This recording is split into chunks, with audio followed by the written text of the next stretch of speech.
बच्चों, नित्य English lab में आपका स्वागत है। आज हम कक्षा 10 के पाठ्यक्रम में सम्मिलित सूरदास के पद नामक पाठ के अंतिम पद की व्याख्या करेंगे। ध्यान दें, जब हम किसी पद को जितने भाव से पढ़ते हैं उसका उतना ही अर्थ स्पष्ट होता है। तो ध्यान दें, आओ हम इस पद को भाव से पढ़ते हैं, उसके बाद इसके अर्थ को स्पष्ट करते हैं। ध्यान दो। कर सदेशो देव की सौ कहियो, सदेशो देव की सौ कहियो। हाँ तो धाई तिहारे सुत की, दया करते ही रहियो। यद्यपि तेव तुम जानत उनकी, तहु मोहि कहीं आवे, तहु मोहि कहीं आवे। प्रात होत मेरे लाल लड़े ते, माखन रोटी भावे, माखन रोटी भावे। तेल उपटनो अरुता तो जल, ताहि देखी भजी जाते, ताहि देखी भजी जाते। जोई जोई मांगत सोई सोई देती, क्रम करके नहाते, क्रम क्रम करके नहाते। सूर पथिक सुन मोहि रैन दिन, बढ़ो रहत उर सोच। मेरे अलक लड़े तो मोहन, हई है करत संकेत। आओ हम इसके अर्थ को हम समझते हैं। ध्यान दें।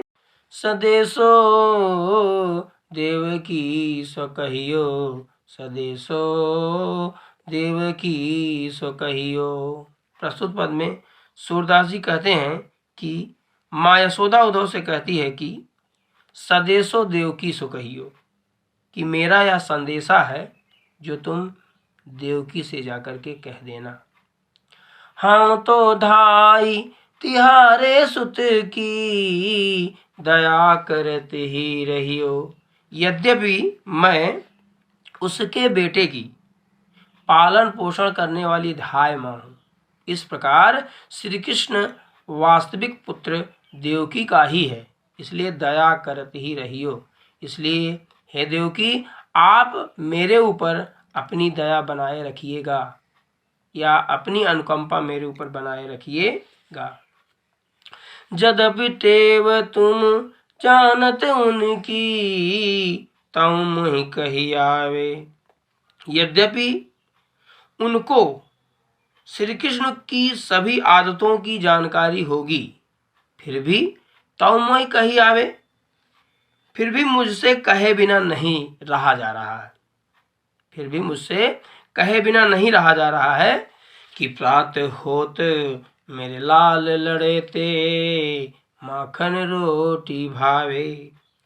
कि प्रातः काल होते ही मेरे लाल लड़े थे, मेरे लाडले लाल को अर्थात श्री कृष्ण भगवान को माखन रोटी भावे, कि माखन रोटी बहुत अच्छा लगता है।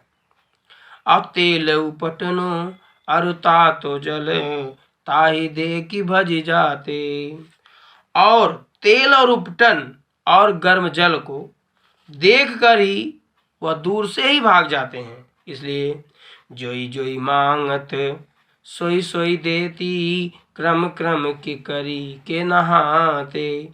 इस प्रकार उस समय जो जो हमसे मांगते हैं, हम वह उनको क्रम से देती हूँ, और इसी क्रम में हम उनको बहाने से नहला देती हूँ,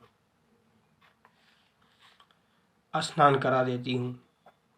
करें कि सूर पथिक सुन मोहि रैन दिन, बढ़ो रहत उर सोच।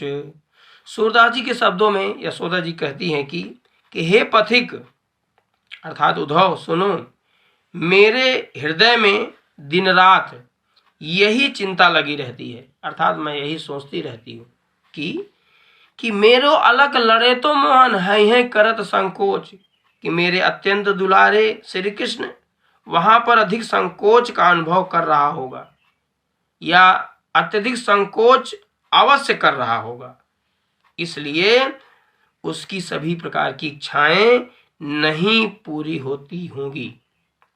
इस प्रकार यहाँ पर यह पद समाप्त हुआ। और उसका काव्य सौंदर्य है। काव्य सौंदर्य में पहला काव्य सौंदर्य है, इसमें वात्सल्य रस का मनोवैज्ञानिक वर्णन हुआ है। दूसरा, भावानुकूल ब्रजभाषा का सुंदर प्रयोग हुआ है। और अनुप्रास में पुनरुक्ति प्रकाश अलंकार का प्रयोग हुआ है। और रस में वियोग श्रृंगार है। इस प्रकार से इसका काव्य सौंदर्य भी पूरा हो जाता है। अगर यह पद आपको अच्छा लगा हो तो आप इसे ज़्यादा से ज़्यादा शेयर करें और सब्सक्राइब करें। धन्यवाद।